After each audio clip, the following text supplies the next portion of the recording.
Forget frequently asked questions. Common sense, common knowledge, or Google. How about advice from a real genius? 95% of people in any profession are good enough to be qualified and licensed. 5% go above and beyond. They become very good at what they do, but only 0.1% are real geniuses. Richard Jacobs has made it his life's mission to find them for you. He hunts down and interviews geniuses in every field: sleep science, cancer, stem cells, ketogenic diets, and more. Here come the geniuses. This is the Finding Genius Podcast with Richard Jacobs. Before we begin, a note from our sponsor. I'm Richard Jacobs, Executive Director of the nonprofit Finding Genius Foundation and host of the Finding Genius Podcast. In late 2016, I was rear-ended at 65 miles an hour by a truck on the highway, which sent me off-road into a ditch. The impact of the collision gave me a concussion and other injuries. At the hospital, a CT scan showed that I had thyroid nodules, which turned out to be cancer. It was then, when I had a biopsy of my neck, that I realized even if I was a millionaire, I wouldn't want a second or a third biopsy due to the pain and the invasiveness of it. And appointments at that time for thyroid experts were 3 to 6 months out. And I was worried about dying now, even if that was irrational. So because of this, I've decided to raise money to conduct a literature review on steroids, on the causes of anxiety and depression, a condition that affects well over 50 million people in the United States and hundreds of millions worldwide. Our goal is to create a codex, a guide that reveals all possible treatments for anxiety and depression for people that live with the condition, or for loved ones that have it, as my wife and my son do. To find out more about our fundraiser, visit findinggeniusfoundation.org and click on current initiatives. And now to our guest. Hello, this is Richard Jacobs with the Finding Genius podcast, now part of the Finding Genius Foundation. A quick note about the foundation, where we started our massive literature review to uncover every possible treatment for anxiety and depression and related disorders. To find out more about the effort, go to findinggeniusfoundation.org. We need your help to get this going. So today, my guest is Dr. Eric Maisel. He's the author of more than 50 books. His interests include creativity, creative life, the profession of creativity coaching, which he has founded, issues surrounding your life's purpose and meaning, mental health, and critical psychology, which I didn't know what that is, but I guess it's also called critical psychiatry or anti-psychiatry. So we'll get into that. So Eric, thanks for coming. Hi, Richard. Great to be with you. Yeah, if you would, tell me a bit about your background and what are some of the things you worked on over the years? My background is varied, as is the background of many people. I have undergraduate degrees in philosophy and psychology. I have a pair of masters, one in creative writing and one in counseling, and I have a PhD in counseling psychology. And I'm retired, but I was a licensed California marriage and family therapist. I worked exclusively with creative and performing artists for a long time, and then I segued to coaching, moved out of the therapy model into the coaching world, and I've been coaching creative and performing artists for the last 30 plus years. Oh, what kinds of coaching? You said the performing artists, so these are singers, songwriters? Creative and performing artists. That's kind of the phrase, the catch-all phrase for writers, painters, musicians, anybody in one of the creative disciplines.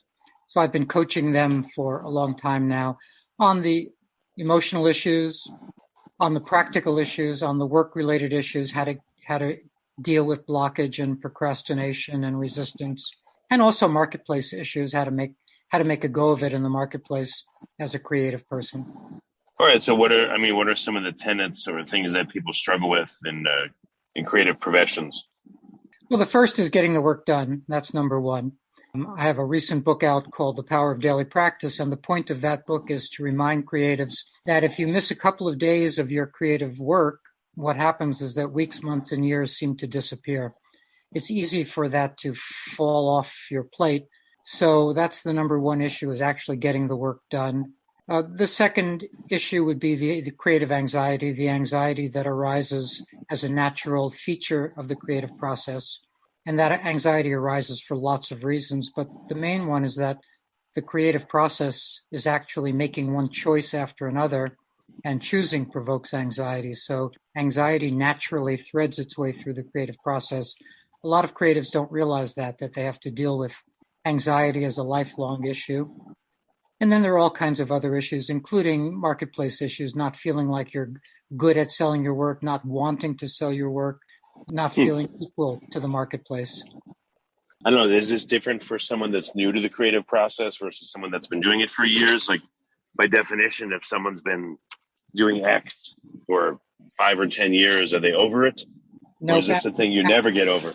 Absolutely not, especially issues like anxiety, depression, or sadness, whatever you want to call it, addictions. In fact, the first year after an artist's great success is the year he or she is most prone to fall prey to an addiction. So you don't get over it. A simple example is Tolstoy, who wrote 2 great novels, War and Peace and Anna Karenina, stopped dead in his tracks and didn't write another novel for 40 years. He was overcome by a kind of existential depression around how can I follow up those 2 novels with another novel. So every creative person typically has issues that last until the end of time. I see what you mean. And yeah, if these people, I mean, I'm sure most of them maybe got help from friends and family, but if they didn't get some help to get them over the hump, then a lot of wonderful works of literature and art and everything else would never see the light of day. Yeah, and they don't typically get help from friends and family because friends and family are typically unsupportive of the creative's journey because typically the creative is not making money, and that's a black mark. So the creative's mate would like him or her to do something different and bring money into the family income, etc. So I would say that as a rule, creatives don't feel supported by the people around them, including the people who love them. So how do people overcome then? Do they kind of, I don't know, do their minds get warped in the effort to deal with this consistent stress? Or like, what do they do? They typically don't overcome it. I mean, this is not a smiley-faced enterprise working with creatives. An awful lot, I would say, in the high 90% of creative folks end up being disappointed creatives, disappointed in their output, disappointed in the efforts they've made, etc. So it takes someone who views himself or herself as the exception to make it. And the rule is that if you're in the arts, you won't make it, and you will only make it if you prove to be the exception, if you do more than the next person, if you are a little bit cleverer than the next person, etc. Well, again, without your help, because I know you couldn't have helped everybody, what do you see historically? Like, what are the heuristics that successful people use to overcome this doubt? It isn't that they've overcome it. They do their work despite it. It's that they're driven to do their work. I think that that's the major difference between somebody who gets their work done and somebody who doesn't, is that the person who gets their work done is driven for whatever reasons to get the work done, whereas someone who doesn't get it done is merely interested in his or her own ideas. And there's a huge difference between being merely interested and really driven to get the work done. And also there's some underpinning of deep love and enthusiasm and devotion on the part of someone who gets their work done. Pavarotti has a quote I like, which is, people say I'm disciplined, but it's not discipline, it's devotion, and there's a big difference.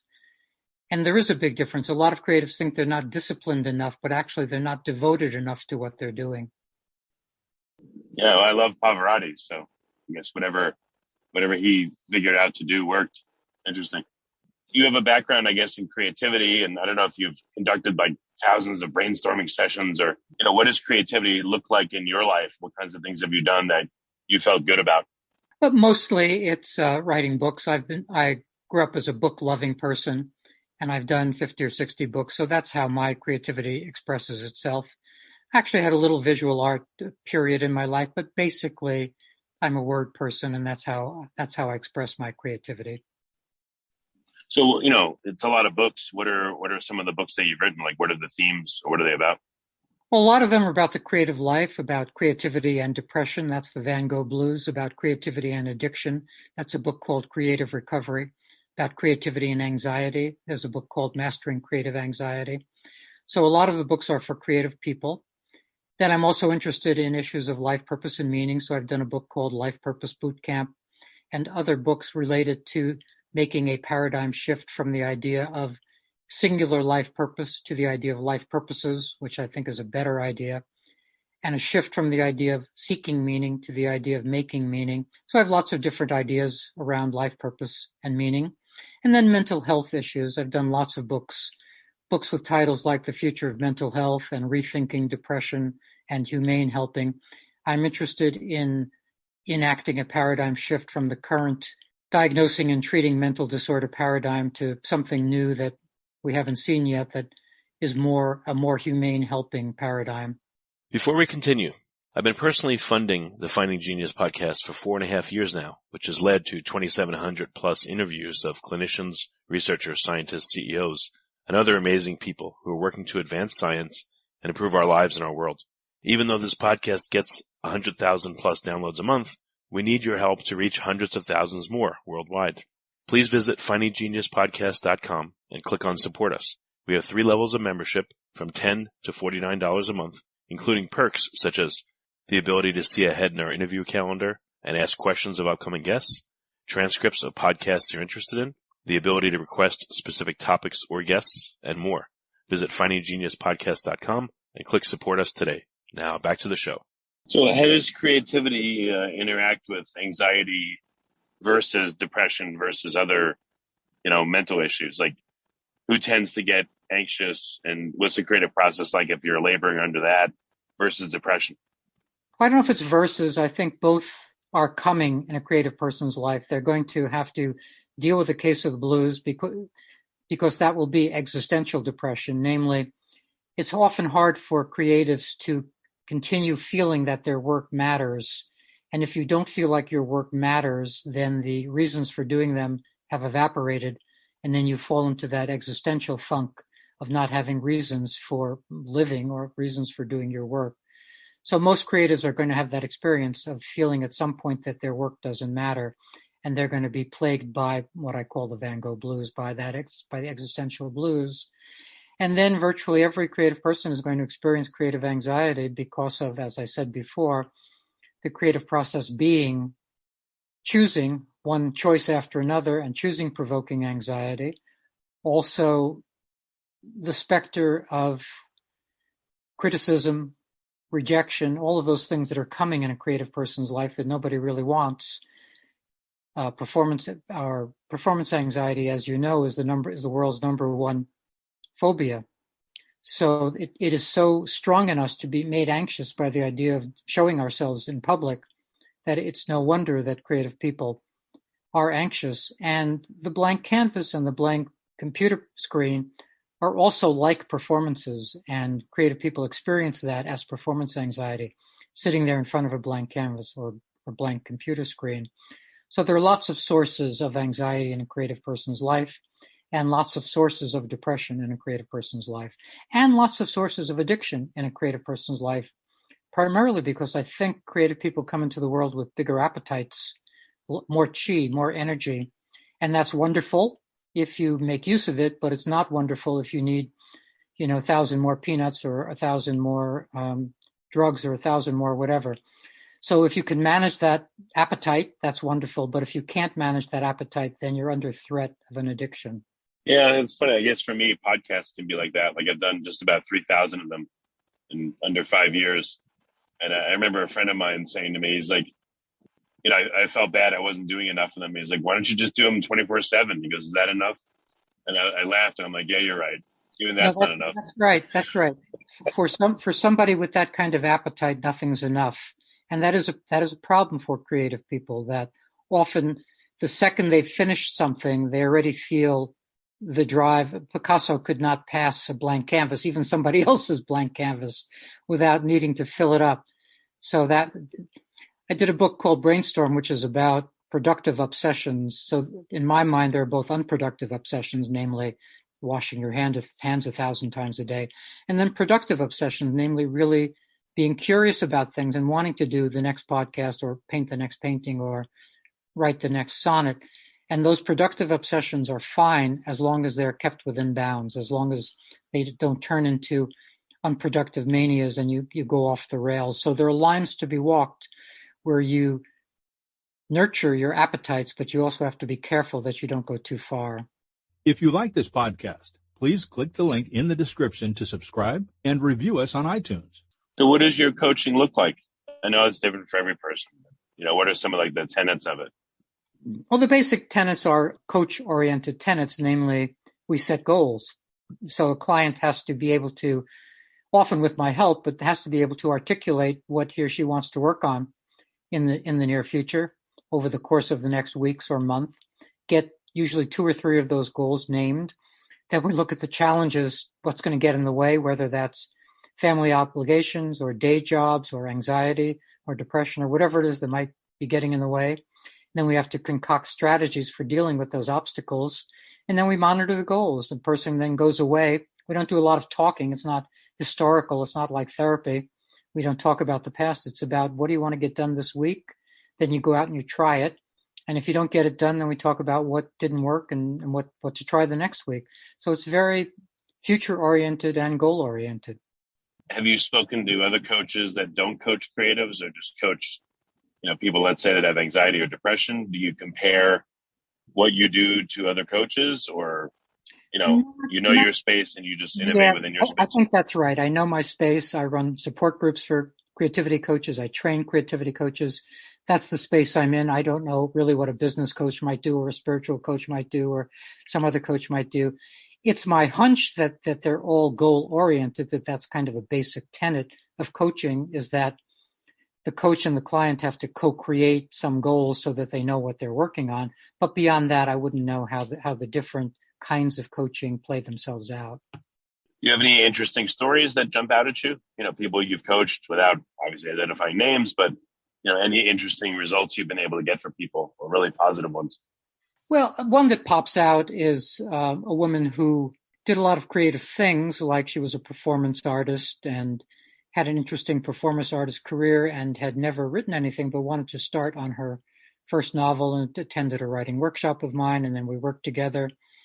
And she went through the whole process of not believing in her ideas, not understanding that the main thing was to show up and not attach to outcomes, the whole gamut of process that everybody has to go through.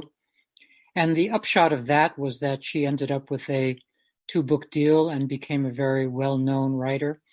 So that's by way of saying that someone can start at ground zero, and if you stick to the process, which means being willing to make mistakes and messes, showing up every day, not attaching to outcomes, not blaming yourself on a bad day, etc. There are probably 50 things to be said there about how attending to process works. But if you do attend to process, you can move from never having much done anything in a particular genre to doing very well in that genre. So what is the creative process? What's a healthy way for the creative process to occur versus an unhealthy way in your observation? Well, I'm not sure if there's an unhealthy creative process. I think not honoring the creative process is the problem. If you come to the work with some hope for a guarantee that the work is going to be excellent, that's a recipe for failure.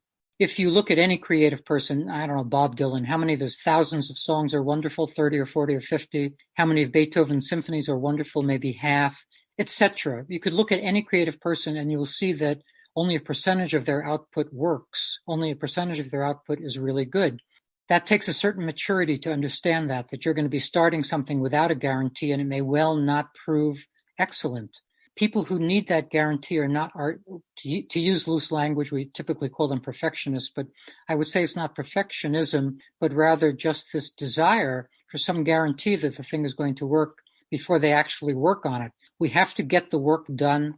Then we look at the thing. We have to have our eyes open and honestly appraise it, make it better, etc. That's honoring the process. Whereas sitting there dreaming about winning the Nobel Prize and needing some guarantee that this book that you're not writing is going to be good, that's kind of dishonoring the process. So what does it look like, people that are one-hit wonders, or people that stop the creativity, they stop their process, they let it go, they give up on it, versus ones that don't? Well, probably every one of those people has a different story. Sometimes you get lucky and your best idea is your first idea. That can happen. And then you struggle to figure out how to deal with that best idea, not your second best idea not arriving.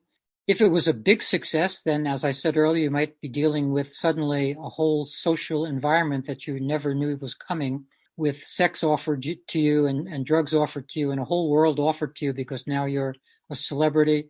And that's certainly going to derail you and make it difficult for you to get on with your next work. So I would imagine that there's every sort of story. Also, there is the odd truth that what you're supposed to do next is both repeat yourself, because that's what people want, and also top yourself, do better.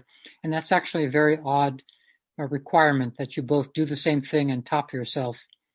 And also, you may not want to repeat that thing. To take one classic example, Arthur Conan Doyle was so upset that Sherlock Holmes was so popular and that his other novels weren't being read that he, of course, did that thing we know he did. He killed Sherlock Holmes off. And his fans were so upset that they pestered him so much that they had to bring Sherlock Holmes back from the dead. So you can have that kind of problem where the thing that you're so well known for isn't interesting to you, but you've got to keep doing it. It's like you have to sing your same 7 cover songs till the end of time, because that's what people are coming to the cafe for, or coming to the nightclub for. So there are lots of reasons why it's hard to follow up a success with the next success. Yeah, that's interesting. What are various artists that, if you have the inside track, like what are their perceptions of the thing they're famous for that they're just sick to death of? They're sick to death of it.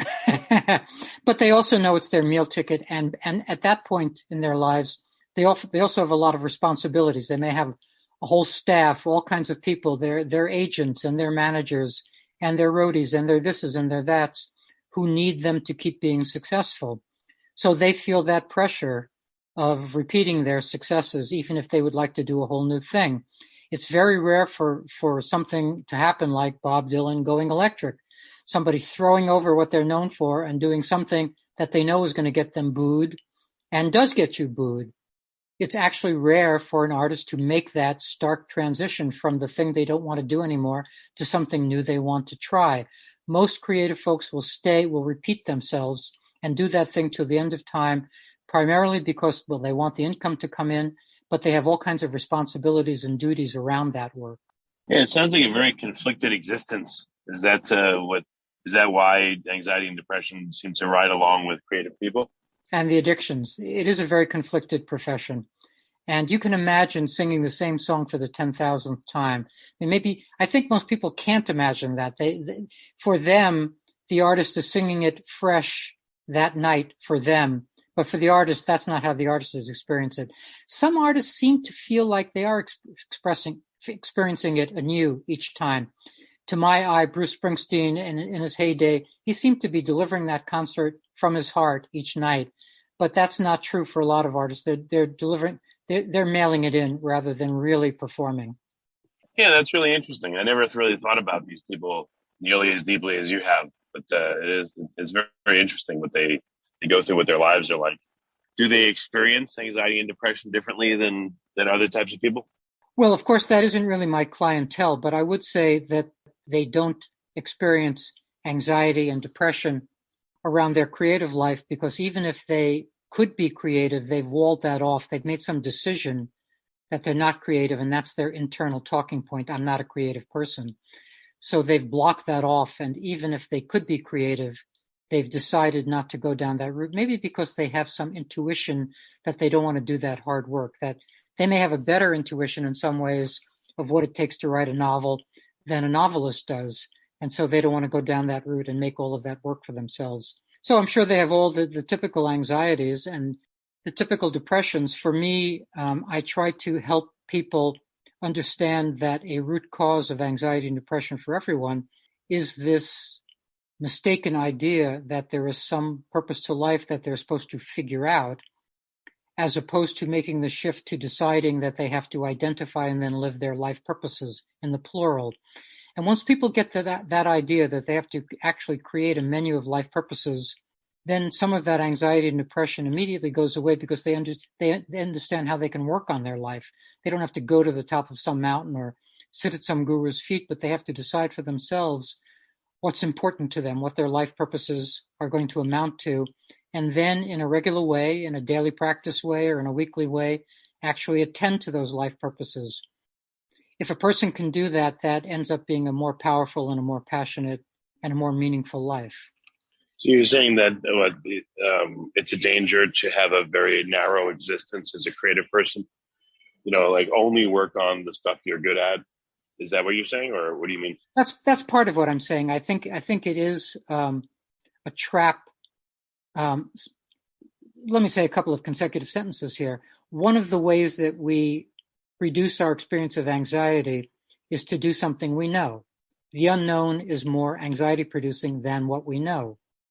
So if we've learned how to do something, make a certain kind of painting, let's say we are great at painting artichokes, but the idea of painting potatoes makes us a little anxious because we don't know how to do that, then we're going to keep painting artichokes.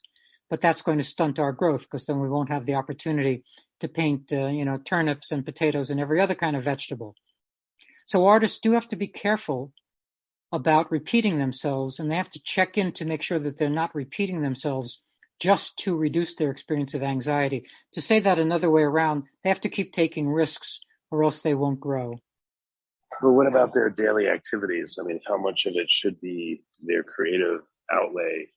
Is 8 hours a day too much or not enough? 4 days a week or 7? That's way too much. Really, if you actually get to your creative life for an hour or two a day, that's tremendous. Because you have other life purposes too. In my model, there are other things that are important to you too. Relationships, your other careers, activism, service. We could name all kinds of things that are also important. It's a mistake. And a lot of creative people fall into this category of making this mistake. It's a mistake to think that only your creativity matters. That's a way to actually live a very cold and lonely life. If you think that creating matters and relating doesn't, well, then you're going to be the Van Goghs of the world. You're going to be somebody who has a tremendous output over a shorter period of time, but still ends up committing suicide because you don't have any love in your life. So we need to live a balanced life as creatives, and it's not about getting in 12 hours of creating and then collapsing. That's not the right life. The right life is getting in some amount of, in a very regular way, getting to your creative life every day, but then also having the rest of your life work. So successful creative people actually are only an hour or two a day? That's it? That's enough? If they got to that, you would be surprised how happy most creative people would be with that kind of output. They would be thrilled to actually get to their work for an hour or two. Obviously, there are creative people who work lots more than that, 4, 5, 6 hours. But for most creative people to actually get to their work for a couple of hours each day would be a mile ahead of where they are now currently. I'm sure everyone expects them to be experts in everything too. Like, I don't know, Matthew McConaughey is playing like pickup basketball. He probably doesn't have any skill in it, but what do you think it would be like for him with the people he plays basketball with, for instance? Like, would they expect that he'd be good at everything because he's good at, acting, for instance? I do think that's an interesting question. I don't have a real answer to that, but I do think that there is probably, I'm not sure if you'd call it a halo effect or some sense in which somebody who is good at something. I mean, why would a great tennis player be the right spokesperson about some product? Why would he be expert about that product? We know it's just his celebrity status that got him the gig to promote that product, and yet somehow we're supposed to believe that he's expert at all of these different things that he's promoting. So I do think that it makes sense what you're saying, that probably there is some effect where we believe that, I don't know, Tom Brady knows something other than football, or somebody knows something about other than what their real expertise is. Yeah, like I have, a friend that does networking and computers, and I just feel like he knows everything about computers, and he always reminds me, I only know this one part of computers. So I think that's what happens. Like doctors, for instance, people think that they know everything about health. And creative people, they know everything about stuff. Well, and we can tell by looking at a lot of doctors that they don't take care of themselves. So we know that they may not actually have self-wisdom. They may know a lot of stuff about medicine, but that's not the same as knowing enough about life to take care of themselves. Well, so what have you learned about the nature of anxiety and depression through your work with creative people? I think the headline, if I just were to say it simply, is that they are natural and expected consequences of living a certain life and not mental disorders. And that to imagine that there's some pill that's going to work to take away the anxiety of a creative person or the existential despair of a creative person is a mistake. To imagine that a pill can do that is a mistake. Chemicals have effects, and so that pill may have a certain kind of effect, may tranquilize the person or do something to that person, but it's not an adequate or a real treatment for something that isn't a mental disorder. That anxiety and depression come with the territory doesn't make them mental disorders, makes them lifelong challenges, but not diseases. So what's some of the hardest work that people under your coaching have to do? If I have to say a couple of things in shorthand, it would be believing in themselves, thinking thoughts that serve them. It's very hard for most people to actually think thoughts that serve them. Most people are thinking self-pestering thoughts all the time. And showing up. I would say those are the three main things: believing in themselves, thinking thoughts that serve them, and actually showing up to the work. And I don't know how many coaching sessions or how long does it take on average for people really to get traction and to feel better and work better? One session can help a lot because a lot of these things have been known to the creative person all along. I just get to reflect them back or articulate them in a first session, and they go, yeah, sure, I knew I was supposed to show up every day. I don't know what I was thinking I could write a novel by showing up once every 16 months. That's not, in other words, they quickly get some of these core ideas that they ought to be thinking thoughts that serve them, that they ought to be getting to their work every day, etc. So even one session can make a huge difference. Any, comments that have jumped out at you that surprised you, or, you just nodded your head internally like, yeah, I'm getting through to this person? Like, again, are there things that seem to be commonplace that you experience as the coach that tells you that the person's on the right track? I absolutely can tell if a person's on the right track, but I'm not sure I could describe how I know that. There's a difference between talking vaguely about the novel you'd like to write or still making a choice between 2 or 3 novel ideas and talking in an animated fashion about a particular problem in chapter 3 that the creative person really wants to get solved. That movement from a kind of vague detachment and a kind of fantasy connection to the work to actually being inside the work is one of the proofs that a creative person's on track. Have you ever coached someone that you loved what they do creatively and like you were a little bit starstruck by them, but you had to go and shake it off and still help them? Well, I don't look at the work. That's one of the, I try not to look at the work. I'm like any human being. If you give me the URL to your website, I'm probably going to look at your paintings, but I try not to look at the work because it's not about the work.